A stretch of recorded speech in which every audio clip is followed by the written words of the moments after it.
La COP26 s'est conclue ce samedi en demi-teinte par la signature par 197 États du Glasgow Climate Pact. Qu'en retenir? Quels sont les enjeux? Comment y répondre?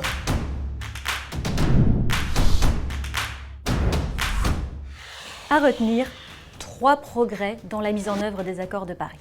Tout d'abord, la définition par les États de trajectoires carbone qui seront en ligne avec les objectifs de l'accord de Paris d'ici fin 2022. Ensuite, des objectifs de transparence dans l'atteinte par ces États de leurs propres engagements carbone. Enfin, la mise en place de règles pour un marché du carbone mondial, un outil clé dans l'internalisation du coût social des émissions de gaz à effet de serre.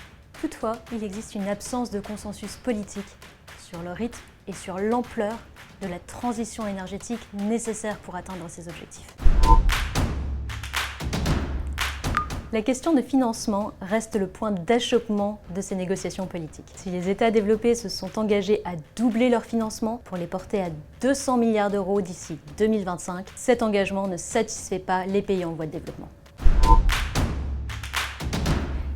Et c'est donc le secteur privé qui a été appelé à mobiliser ces financements et à les réorienter vers la transition énergétique. Alors cet enjeu de réorientation, c'est financer des actifs verts, c'est ne pas financer des actifs bruns, et c'est accompagner les ménages et les entreprises dans leur exercice de transition.